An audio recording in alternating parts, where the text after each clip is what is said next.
जी, बेचारी 15 साल की थी तब शादी हो गई। शादी के दूसरे दिन ही पति प्लेन से लंदन चले गए उच्च शिक्षा के लिए। खर्चा सब चौधरी साहब ने दिया था, लेकिन वो वहां पहुंच नहीं पाए। प्लेन दुर्घटना में उनकी मृत्यु हो गई। आप मेरी घरेलू जिंदगी से शायद वाकिफ नहीं है। मेरी जिंदगी भी चौधरी जी के जमाई जैसी है। अपने ससुर के पैसे से लंदन पढ़ने गया, वापस आकर एक कॉलेज में पढ़ाने का काम किया, लेकिन ज्यादा दिन टिक नहीं पाया। सब छोड़ छाड़ कर पिछले 7 सालों से यही पढ़ा हूं। यह मकान भी मेरे ससुर का है।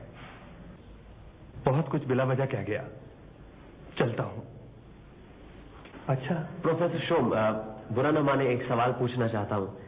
वो पिकनिक की जो ग्रुप फोटोग्राफ आपने खरीदी थी वो कहां है? जी वो तस्वीर मेरी पत्नी ने टुकड़े टुकड़े करके फाड़ दी थी। उस तस्वीर में मैं और रजनी पास पास खड़े थे।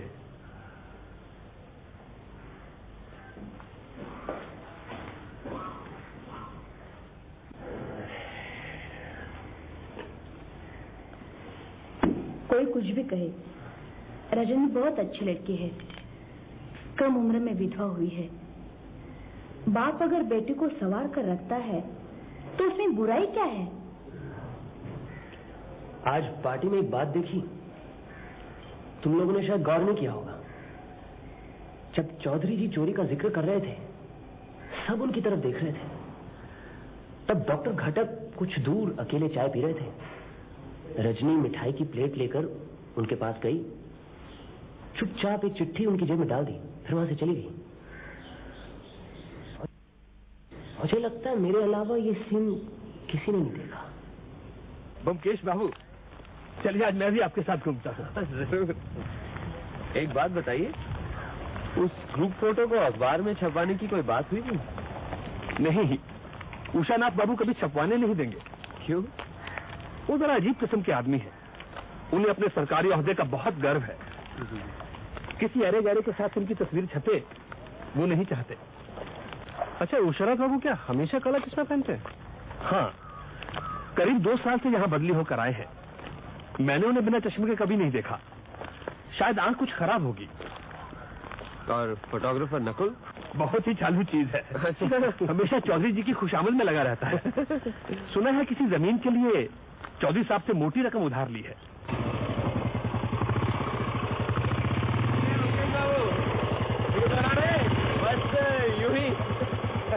फाल्गुनी पाल ने आपकी तस्वीर बनाई? अरे कमाल का आर्टिस्ट है, दूसरे ही दिन तस्वीर बना के ले आया, हूबहू मेरे जैसी। सचमुच बहुत गुनी आदमी है। 10 रुपए देने पड़े। रहता कहाँ है? अरे बस ये मत पूछो, इधर उधर रात कहीं भी काट लेता। शराब, गांजा, चरस कुछ भी तो नहीं छोड़ता। चौधरी जी को दे आई, उन्होंने अपने बंगले के कोने में रहने का इंतजाम कर दिया। आप सुबह सुबह कहाँ चल दिए? अरे बस चौधरी जी के यहाँ जा रहा हूँ, सुना उनकी तबीयत खराब है। अच्छा, क्या हुआ? अरे होगा क्या, दमे के मरीज है। सोचता हूँ मैं भी मिलाऊं। तो फिर पीछे बैठो ना, लौटते वक्त आपको छोड़ दूंगा। अच्छा बमकेश बाबू। अच्छा, चौधरी जी से कहना मैं शाम को आऊंगा। हाँ, मैं कह दूंगा। और अब मैं चलता हूँ। चलो अब हम भी चलते हैं। तो अच्छा, तो अरे बमकेश बाबू नमस्कार। नमस्कार। अरे आपको भनक कैसे पड़ी? किस बात की भनक? अरे भैया आप यहाँ टपक कैसे पड़े? तो घूमने निकले थे, सोचा उषानाथ बाबू से मिलते जाए। ये तो आपने बहुत अच्छा किया। कल रात को इनके घर में भी चोरी हो गई। अच्छा, हाँ। क्या चोरी हो गया? वो अभी पता नहीं। हम सब ऊपर सोते हैं ना, नीचे कोई नहीं रहता। कल रात या हो सकता है सुबह सुबह चोर नीचे के कमरे में घुसकर अलमारी खोलने की कोशिश की किसी चाबी से, लेकिन खोल नहीं सका। चाबी वही ताले में अटकी पड़ी है। ये अलमारी में है क्या? कुछ जरूरी कागजात है और एक बक्से में मेरे पत्नी के सारे गहने हैं। अच्छा, इसका मतलब है वो अलमारी से कुछ ले जा नहीं सका? वो तो अलमारी जब खुलेगी तब मालूम पड़ेगा। एक चाबी वाले को बुलाया। चलिए अंदर आइए ना, अभी आइए डिस्क के साथ। आइए, ये देखिए चाबी अभी तक अटकी हुई है।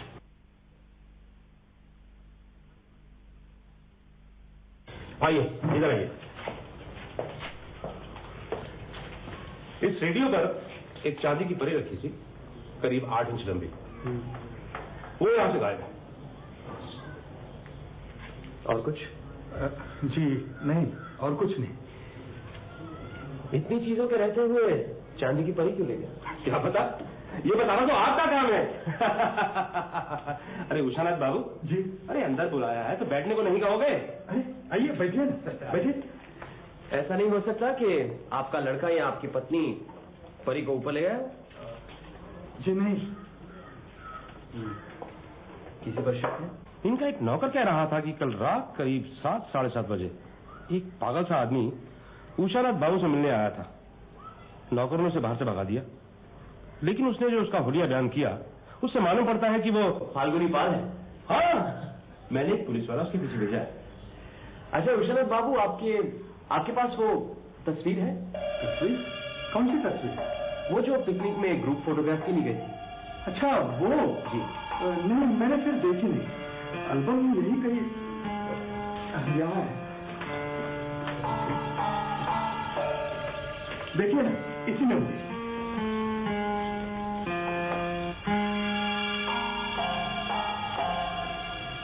इसमें तो सीजन या 2 जनों की तस्वीरें नजर आती हैं। ग्रुप फोटोग्राफ तो कोई है ही नहीं है? देखिए।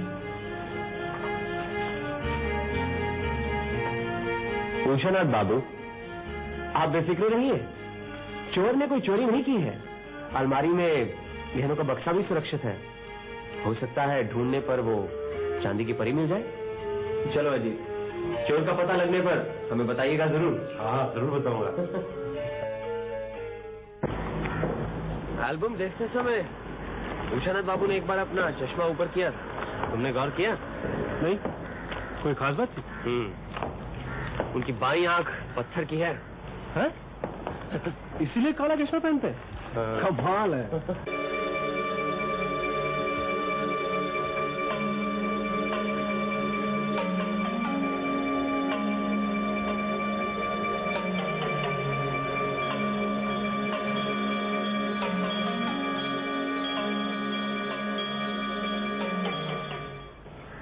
आप लोग पुलिस का आदमी है ना?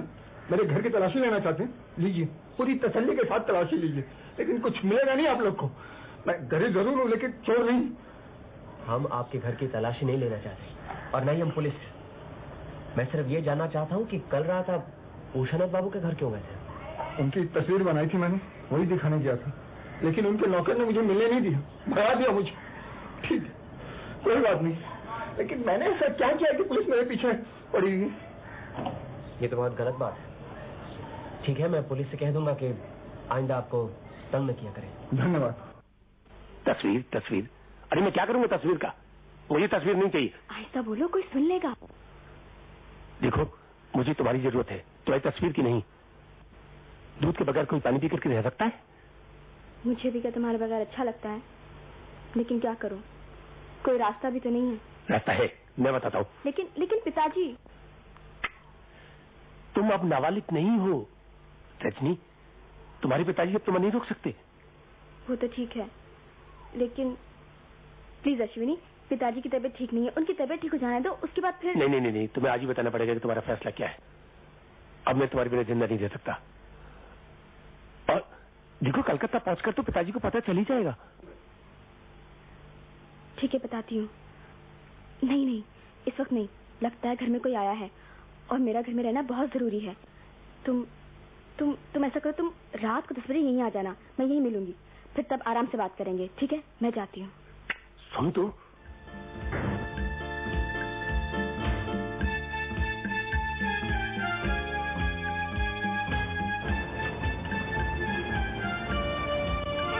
चलो, अब चौधरी जी को मिलने की कोई जरूरत नहीं।